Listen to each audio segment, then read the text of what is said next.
Over the past 2 decades, the nature of the Somali crisis and the international context within which it is occurring have been constantly changing. It has mutated from a civil war in the 1980s through state collapse, clan factionalism and warlordism in the 1990s to a globalized ideological conflict in the first decade of the new millennium. Displacement of people to neighboring countries has been the biggest challenge so far. To this end, various partnerships have formed initiatives geared at reducing human suffering amongst the refugees.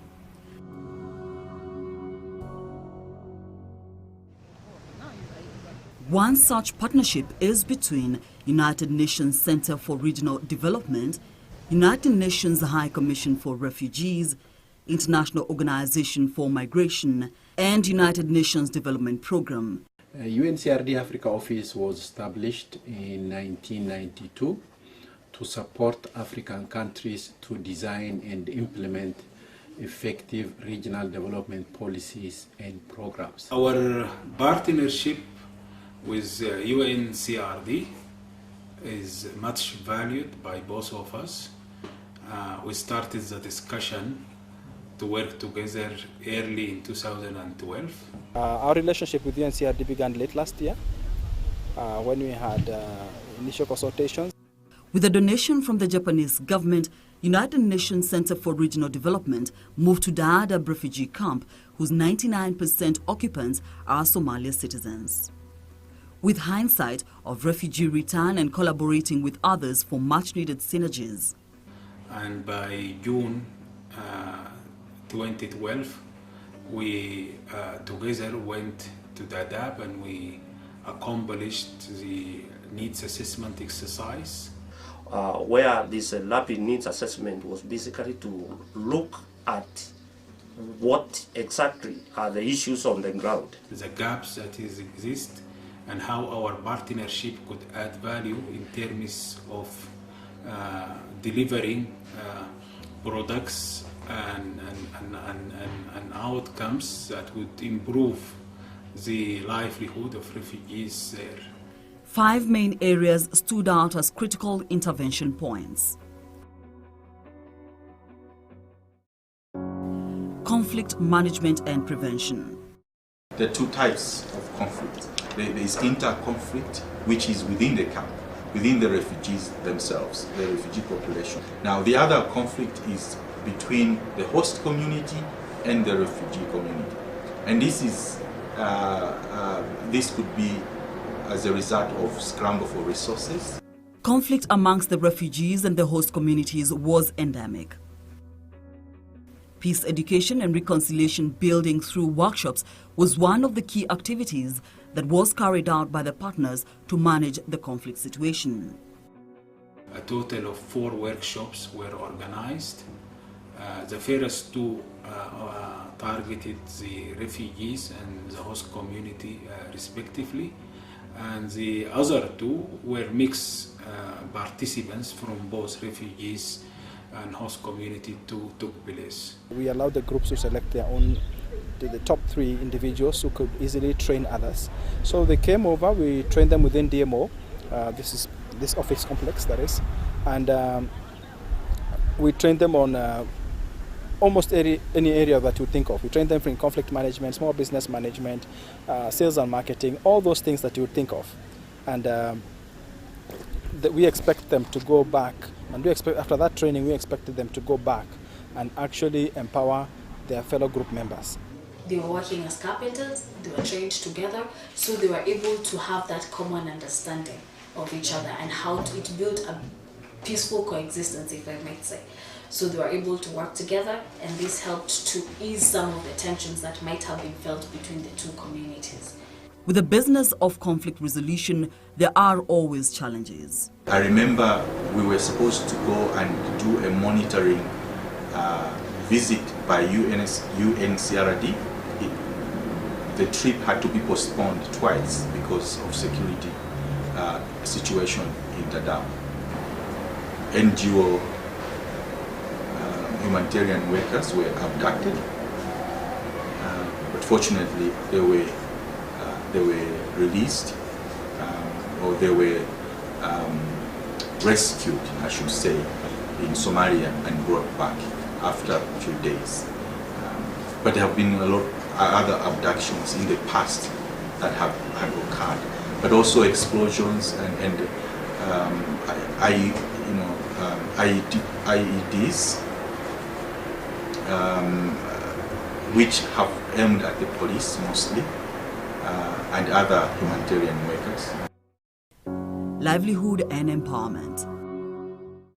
The ratio of, in Dadaab district, former Dadaab district, ratio of refugees to host communities is 80 to 20, which means we only had 20% of host communities. So over the years we have had the competition, the complaints from the host communities that refugees are getting more assistance, more attention, and the host communities have been neglected. So that is where we try and bridge the gap. We moved towards the host communities to assist with now identification of programs such as the livelihood support, the shelter projects, the peace building components, and mostly they have come to appreciate the livelihoods training. In any war-struck nation, human suffering affects mostly women and the youth. In Somalia's 10.3 million national population, women and girls constitute 62%, while the youth aged below 18 years form 50%. International Organization for Migration, in conjunction with United Nations Center for Regional Development, have facilitated empowerment projects in refugee camps among these groups to enable them become self-reliant in the short run and also seen as pillars of stability given their overbearing stakehold currently and the future of Somalia. Toward this goal, we have bought 100 computers, tables, chairs, about 100 UPS, and we bought also modems. We trained the refugees how to use these computers, and we gave them these computers, and as our monitoring activities recently showed, that the refugees have opened cyber cafes and they are running successful businesses. We have got help from UNCRD, so they provide us another 10 computers, and we had firstly 6 computers. So these are the computers being provided by UNCRD to us, and it helped us much, and we have been using for for several times. We have 2 teachers.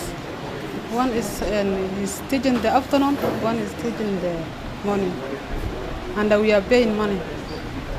We also support them with the business skills trainings because our aim is to improve their livelihoods.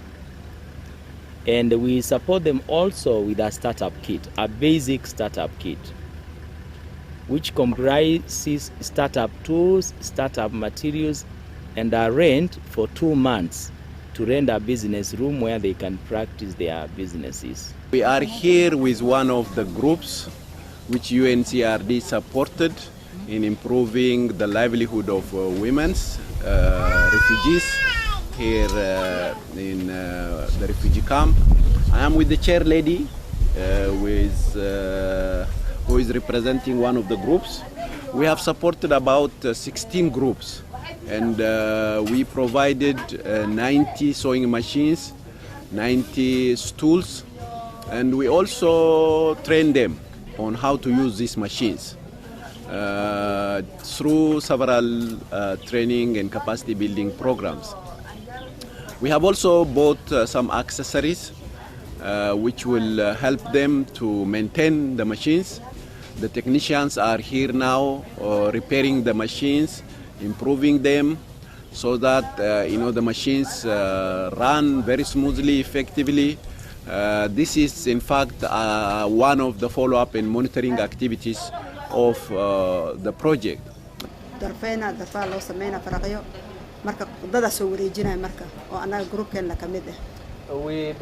do many activities here, like sewing of clothes, new clothes, sewing of old clothes. We also do tie and dye. We also do embroidery, like you can see over there. Some of the group members do the sewing here. The other group members take the already made clothes to the market they sell it in the market to the other community members. So groups are divided. Everybody is assigned a certain duty. Being a refugee camp, refugees' movement is limited and requires permission for the government to move and trade out of the camp. This poses as a bottleneck in the improvement of the camp. That limited movement also does not help much in terms of them getting better market for their products, and also to connect with other people doing business outside. And there are a few refugees who manage to get permission to leave the camp and go to Garissa and do some business, or come to Nairobi and do some business. But this is for just a few, and that's why there is need to have expanded kind of livelihoods activities in the camps to cater for the larger population. Over time, the number of refugees in Dadaab camp has reduced, not only because of the empowerment efforts, but also because of lack of resources and search for greener pastures. Because part of the reduction was as a result of a verification exercise that took place in 2013. Before the exercise, the population at that time was 486,000, and after the verification it came down to 406,000, so over 80,000 reduction. And this is what people strongly believe, that these people must have crossed the border and went back home. The community mobilization is perhaps the most interesting part of this exercise, where the refugees themselves become part of the workforce, and they provided the necessary labor to build the shelters, and that in a way allowed the project to be a source of livelihood to many of them. It also became a place where skills and knowledge is transferred from one group to another, including through the training of more than 100 refugees on carpentry and masonry skills. And it also helped the communities to come together and bridge relations and establish a strong sense of solidarity among them. Shelter. We partnered with IOM and UNHCR and provided 335 transitional shelters, which really improved very much the living conditions of the refugees. The temporary shelter were not extremely sustainable due to the harsh weather of northern Kenya and could not hold large families, so there was an initiative to create semi-permanent structures made of interlocking stabilized bricks. This, however, was regarded as permanent structures, and the Kenyan government did not allow it amidst the backdrop of voluntary Somali repatriation. It happened on the heel of the large arrivals of refugees from Somalia into Kenya, particularly the Dadaab camp, and the influx of refugees at the time was precipitated by the drought in the Horn of Africa a year before. The situation in the camps was dire. There was congestion, there was difficulty to reach refugees and provide services to them, and there was a need to improve their whereabouts and the accommodation that they need. Now, the beauty of the transitional shelters is they can be constructed very rapidly, within less than a day, which means we would have the refugee occupants occupying their house within a day. Secondly, they can also be transformed in future to more permanent shelters, in the sense that the materials which will be moved from the transitional shelters can be transformed into latrines or kitchens. But since you have the timber structures already in place, the iron roofing in place, the doors, the windows, they are the same as an permanent ISSB shelter, only that the difference is the tarpaulins, which makes it temporary. So when you remove the tarpaulin and you put the bricks the ISSB bricks, it becomes a permanent shelter. In partnership with UNHCR, we bought and distributed about 5,000 tents in cambios. Education.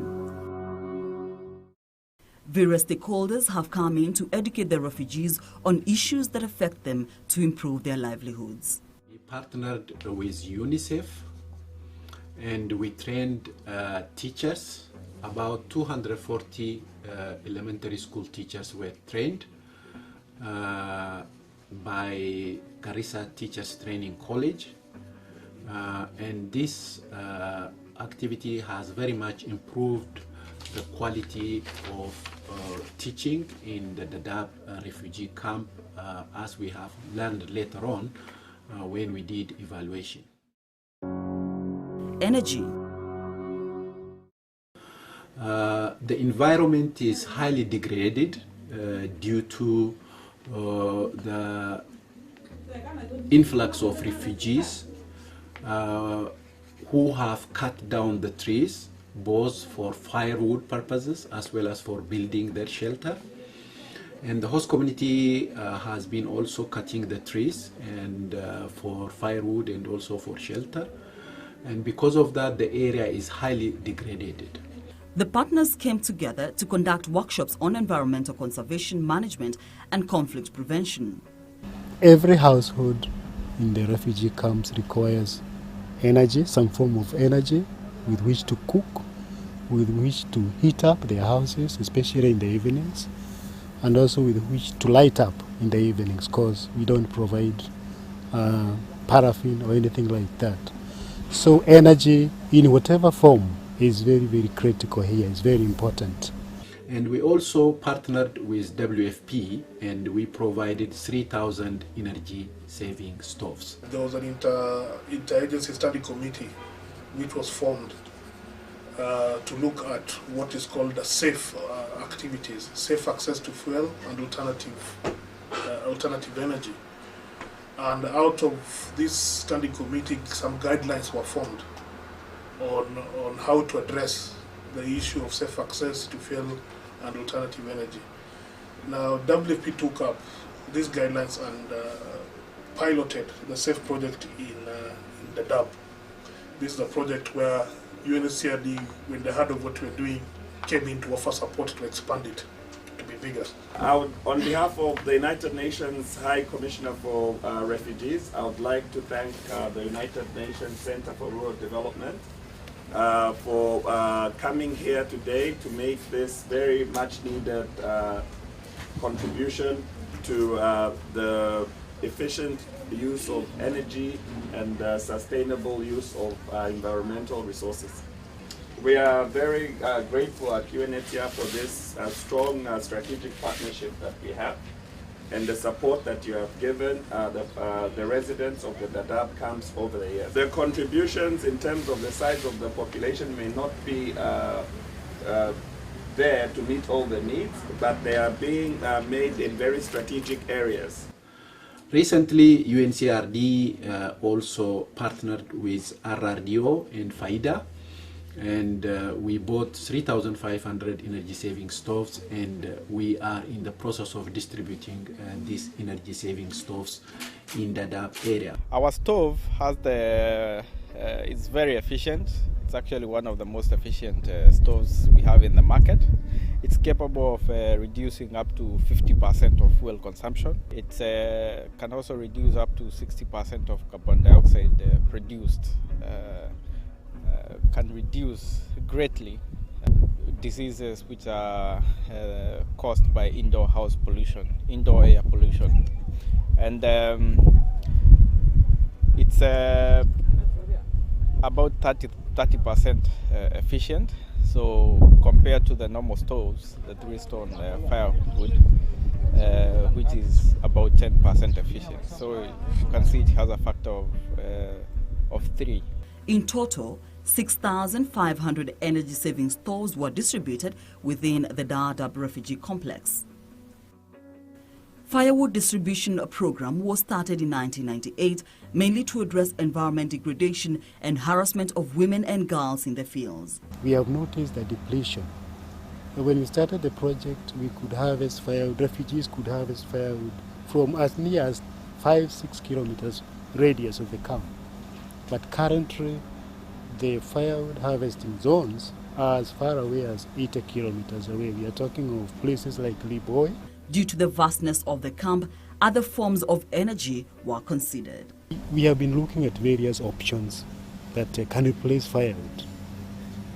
One of them is ethanol. As you know, ethanol is produced in Western Kenya as a byproduct of sugar production. We have tested that, and it can work. The only thing is it's a bit expensive, but it has some potential for use in the camps. We are also looking at something like LPG gas, which by and by we think it could also replace firewood. Another alternative source of energy we have tried is what we call briquettes. Briquettes, these are compacted wood materials. Like sodas can be compacted, and then they make what we call briquettes. Briquettes are also good. They are good. We tried them. We have piloted that within the refugee camps, and it works very well. But again, the challenge with the briquettes is that we do not produce briquettes locally in Kenya. In fact, the briquettes that we are using, we source them from Poland. Environment. In partnership with host communities, eco-friendly firewood harvesting sites have been established in the surrounding areas. In every village, we have 11 villages, what we have designated as the firewood harvesting locations. These are locations that we have agreed upon between RRDO, the host communities, the Kenya Forest Service as part of the government, and also NEMA. NEMA is National Environment Management Committee. So we designate locations where we think that we have adequate firewood. So what we do is that within every location, we have what we call the firewood harvesting firewood allocation committee. So this firewood allocation committee is the one in charge of selecting the contractors and also supervising the kind of firewood that the contractors collect for us. It is an environment management system. In each of those camps, we've established a tree nursery, except in Cambios, which is the newest, which was set up the other day. And each of the tree nurseries has a capacity to produce over 50,000 tree seedlings every year, different species. But the dominant one is the neem tree, which does very well here. If we work as partners, then we will be able to achieve maximum efficiency and be very effective in our delivery of services. Refugee camps are usually places where people stay for a long period of time, and they languish in terms of not being able to upgrade their skills and get the necessary exposure to work. So providing them with the possibility to work, to earn some money, and to upgrade their skills is a contribution to the refugees' self-reliance and bode well to their preparing some of them when the time comes to go back to their home communities or where they come from. The trainings we have carried out together with UNCRD, we provide those skills, yes, but we provide the equipment as well. And vice versa also has been happening before. You provide the equipment, but you don't provide the skills required to run the enterprises. So we are trying to correct this and ensure that both our beneficiaries have both the skills and the equipment to actually carry out their enterprise. So all in all, I think together we have been able to set a good example for agencies to work together. I just hope that what we have done in Dadaab is not the end and is rather the beginning for more fruitful work to follow.